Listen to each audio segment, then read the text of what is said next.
Ladies and gentlemen, welcome to another trip. Thank you so much for coming here. It really means a lot to me. So, on this trip, I exactly don't know what I'm going to talk about because it is 12 a.m. in the morning and I am having an existential crisis.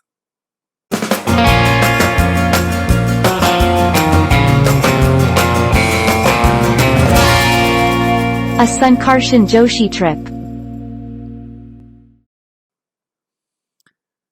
Do you guys ever wonder what the point of this whole life is? Because spiritually, if you look at it, we are all in a really big universe, and Earth is so tiny, and in that Earth, we are tiny, tiny human beings. Do you guys know that most portion of the ocean isn't discovered yet? Which means there are so many species which we don't even know. So, on Earth, if there are so many things that we don't know, can you imagine what this whole universe can hold? And to be honest, sometimes I think we are born and we die. What's the point of whole journey? Like, why are we on this earth and why do we die? In what way are we contributing to the universe in any way? Okay, I have a pretty awesome journey from my birth to death. I make a lot of money. I do something that I love. Awesome. But at the end of the day, I'm going to die, right? Yes. But is there going to be any difference on this earth? No. Then what's the point of all this?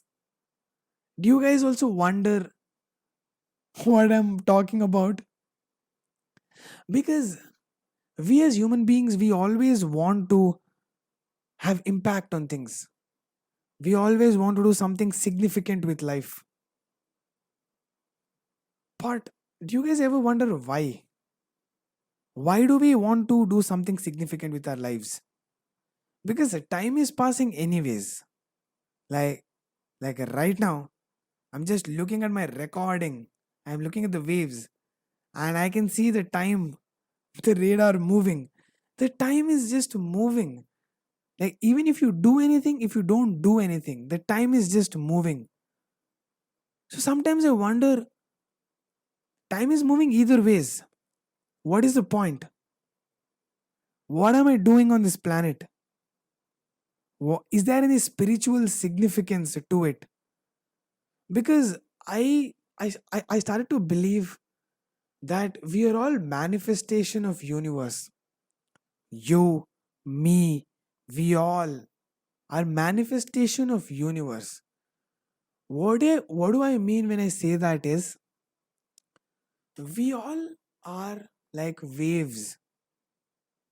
If one single wave is one single human being, then we all are waves and the ocean is universe.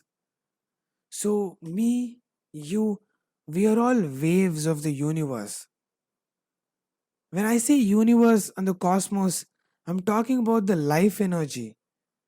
What is life energy? I think it is okay. Imagine wireless. If electricity could pass without any wires, and so if you switch the electricity off here, or if you pull the electricity off, this device is dead. Similarly, if universe stops the life energy on this aspect of the wave, then we are dead, which means the our physical body is dead and the life energy goes back to the universe. So we all are the same thing. I'll tell you why this makes sense to me. I don't know if if it makes sense to you guys, but it makes sense to me because I all on my previous podcast I kept saying that everything with the universe makes sense. Like everything goes in a particular flow. Sometimes all the coincidences that happen to you guys, and sometimes you end up in a place at a right time. It is a doing of the universe, it's not your doing. So universe is contributing to so much that we are doing. Okay, let me give you example. So when I am making a conversation with someone, I can control only my part of the conversation. If I initiate a conversation, the other person is replying to my question or my statement, and I am replying to that person's statement.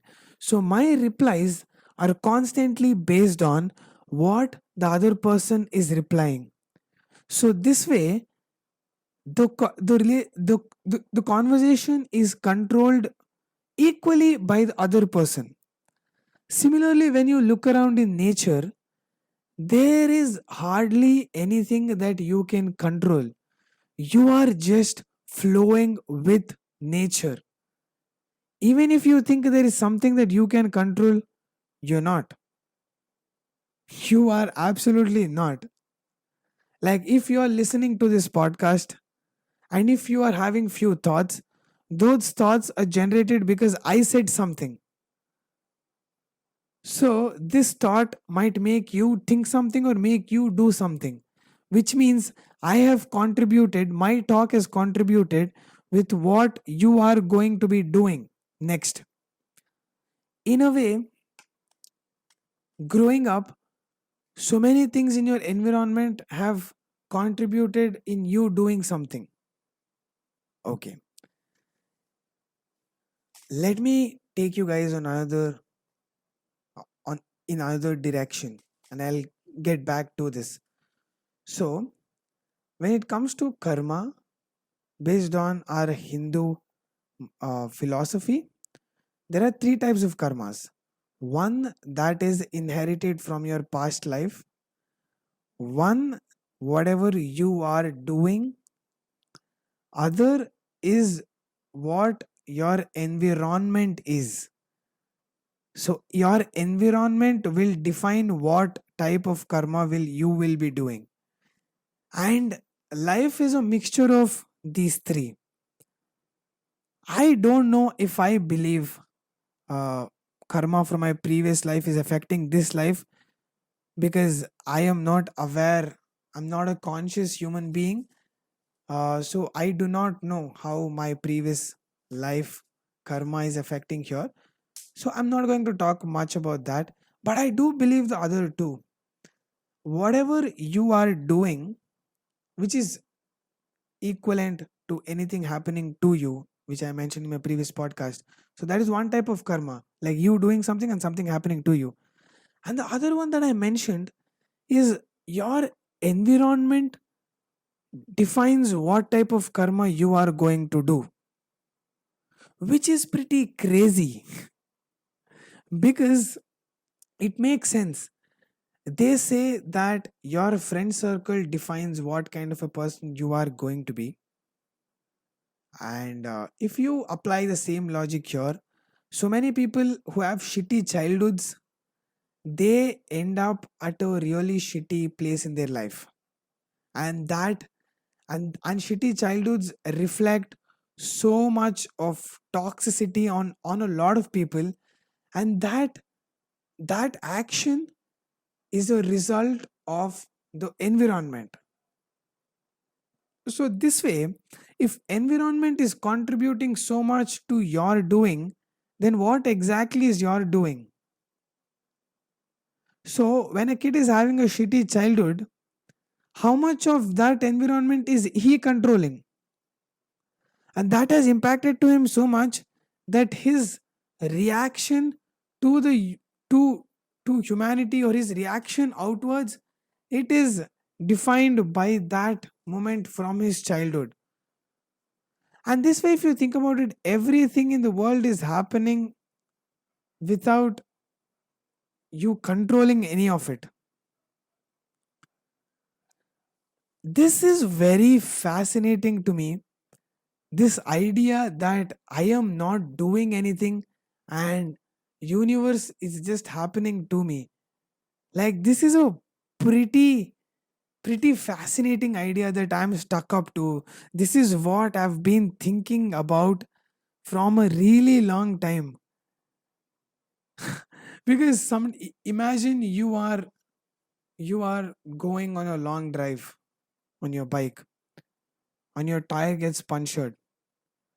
Your whole course of action is changed because your tire got punctured, which was which has nothing to do with you.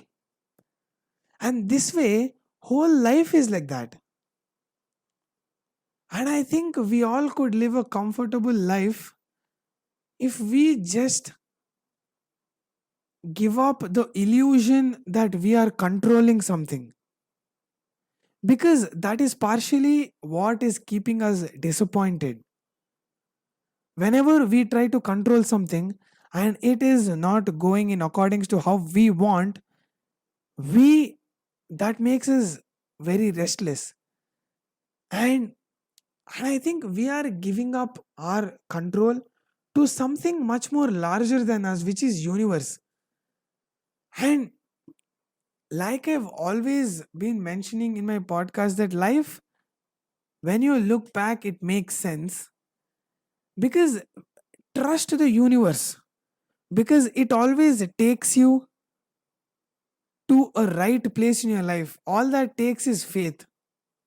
I know I sound like a self help guru, but I'm not, because I am also super fucked up, and I am also I'm trying to think about all these things because I want to think in this direction, because this makes me much more peaceful. Because, oh, here's an interesting thought. A successful CEO, a really good leader, lets his subordinates do their job accordingly. A good CEO will let the other domain heads to do their work properly. He will trust them to do their work. He will not do their work, he will trust them to do their work. That is when he becomes a good leader, and that is when a good company forms. So this way, why don't we trust universe or other aspects of universe to do the best thing that they can do? Like how CEO trusts a chief marketing officer to do his job right. I think if we start trusting other things in the universe, I think half of our job is done there. I'll tell you why this is a pretty interesting thing, and that a thing that I'm looking forward to. I am saying all these things, and I'm at a phase where I'm uh, trying to live by my words. I'm trying really hard to live by my words, and which I'm saying honestly. So we when we give up this ideology that we can control something, our lives can actually change. That will also be reflected in our relationships. That will be reflected in our career. That will be reflected in a lot of things. Because when it comes to a relationship, there is always this sense of belonging. Like when you say that you love someone, and you say that you belong to someone and that person belongs to you, it also, you are controlling the other person in a way. Like when it comes to love, you think, when you say that the other person belongs to you and you belong to other person, you're saying that you are controlling the other person is controlling you in a very indirect way. You don't have to say that out loud, but in an indirect way, you guys are controlling each other's actions. I don't think that is how love should function. Love should function on freedom. Love should function on how a flower blossoms, on how nature beautifully blossoms. You shouldn't control nature. You should let nature do its thing, and you should just, all you can do is just observe. And here's one more interesting thing. When you look at nature, spring moves, the earth moves, right? And the seasons change from spring to summer, summer to winter, and winter to autumn. Are these four different things? Even though it's the same nature, it's still different things. Okay, let me tell you why I just told this statement, which was way out of track. The reason why I told this is because when things change, they change and they're not that object anymore. Like, for example, when I started this podcast, this trip, when I started this trip, I started talking about hope. And that me is never coming back. And here I am talking about that. So, if you look at time this way, that is a different me, and this is a different me. So when I'm done talking, and when this trip is out, and when you guys are all listening to it, I am a different person then. So the only person that I am is what I am right now. This is me. As time pass, that is no more me. That becomes a different version of me, because there is so much that I'm experiencing in the universe. This brings back to the point that nature flows. So, this is where I started this trip. And I'm trying to go back to where I started. I'm trying to make sense at every stage, because I listened to this uh, spiritual philosopher called Alan Watts, and he has so much profound knowledge about Indian spirituality and Chinese spirituality, which pretty much overlap. And when I'm listening to him, I get so many interesting perspectives about my life, about how I see things, which amazes me. So, coming back to the point that I'm saying, when I am experiencing life and when I'm passing through, this is me. And as time pass, there is another experience that I am having with the universe, which is changing me, which is deforming me, which is changing how I think. This is changing the state of how my body is. So, the only definition of me is what I am in this second. The previous second, the me that started talking when this trip started, I am no more that person, because in this moment there are so many thoughts that has happened, there's so many experiences that has happened within. So this way, everything is dictated by the universe. And and let me tell you why I'm giving so much emphasis on this term universe.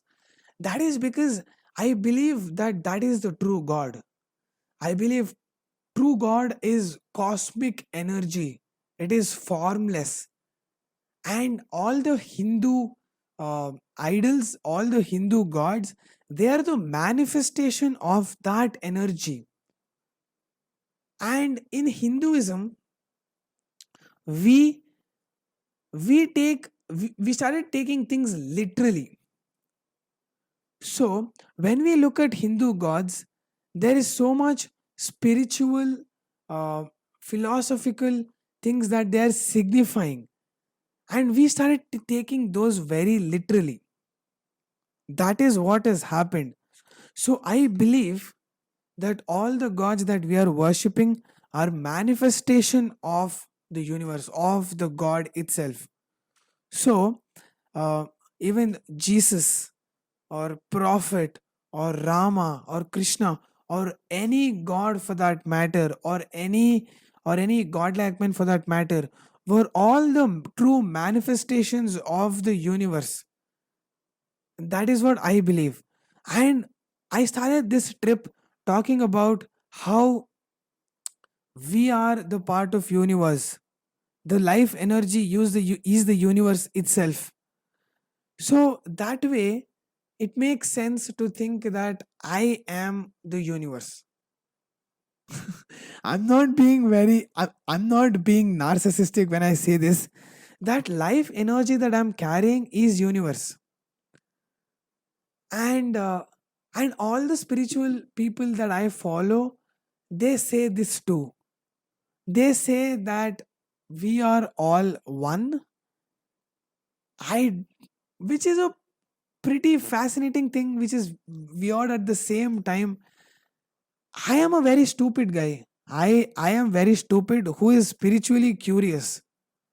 I'm not trying to be enlightened. I'm not trying to be anything. I'm just trying to look at different perspectives, which is actually helping me a lot. Because when we when I start to believe that I am not actually myself, that the life energy that I'm carrying with me is actually the universe, which makes which gives me very less importance. So that gives me a very different perspectives on how I look at problems in life. So I consciously do this. I consciously do this.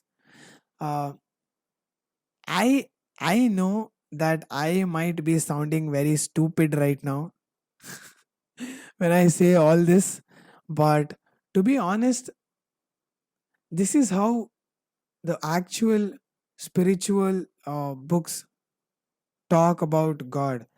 They never talk about something as a physical entity. It always talks about uh, intangible intangible energy with, and when you put it in context with universe, it makes sense. And I'm just laughing because this whatever I'm talking right now was not at all planned. I recorded so many 5 minutes clips and I stopped the recording because I didn't know what I wanted to talk about. I wanted to talk about love, and then I don't know. The juices weren't flowing in my brain. And this is a pretty weird state w- when I am talking on this trip on the podcast, because there are so many things that I didn't know that I thought of. They start coming out when I start talking. Maybe this is what therapy is. So, ladies and gentlemen, you are witnessing my therapy. So, I think this keeps me sane. Like this, this keeps me sane when I think about things beyond me. And I am not ashamed to say that I do believe in spirituality, and I do believe in God in a very different sense. I don't look at God as a very humane, as a very materialistic thing. I look at it as a manifestation from a huge source which cannot be quantified, which is a form of energy. So, so I think this is my assumption. So Hinduism, they always talk about reincarnation, right? And if you think about universe and life energy, and like life energy going back to it and then coming back, it then if you look at it in that sense, reincarnation makes sense. So it is. So initially I gave an example of ocean and waves, right? That if one single wave is a human being and the universe is the wave itself, then the wave goes back and there is a wave arising on another side of the ocean. Maybe this is reincarnation. Maybe this is what they're all talking about. Whoever says that Hinduism is stupid, I think we need to put in more efforts in knowing what exactly it means, because we have come so much out of context. Hinduism has always been about metaphors. In Hindu spirituality, they use a lot of metaphors. And I think people started to take these metaphors very literally. So, in order to convey something which is beyond human grasp, we try to find examples and we try to make the content as relatable as possible. And we start to take things very literally. So, I think we all should try to put in efforts and know more about our culture, which might be anything. Because thinking about spirituality or thinking about something that is beyond me, it gives me a sense of comfort. Because sometimes when you feel that you are in control, that means that you are kind of taking responsibility, and and when you and when you give that out to the universe, it actually makes you pretty peaceful. Because this has happened to me a lot of times, that sometimes I'm sure you all feel that sometimes things go out of control and there is literally nothing that you can do there to get things in control. Let me give you guys an example. So a month back or a few months back, there was a huge fight in my home. Like my father, my grandparents, my parents, they were all fighting, they were all yelling. Though the atmosphere in my home became very negative, and I kept thinking, this, whatever is happening, it is bouncing negative vibes and it is affecting me in a way, but there is nothing I can do about it. I tried doing something, like I tried stopping, I put in efforts, but I realized that there is nothing actually I can do about it than experience it. So, all our lives, we are just experiencing things, we are just moving through it. Imagine you're just sitting on the roller coaster, we're just moving, and the movement of the roller coaster is not in your control. It is just like once you move in one direction, there is no going back in that direction, which means that you're just experiencing life, like you're just going through it. So life is all about experiences, you experiencing things, and experiencing keep happening to you, and you react to few, and then you don't react to few, and it keeps going. So yeah,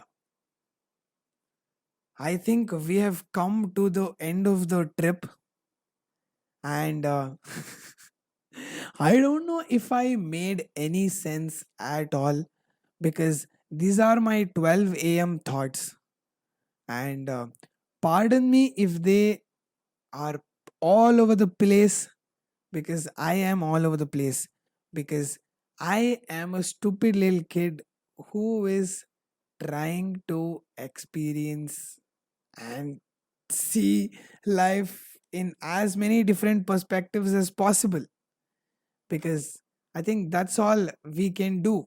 Just get different perspectives on things, just look at different direction on this roller coaster ride of life.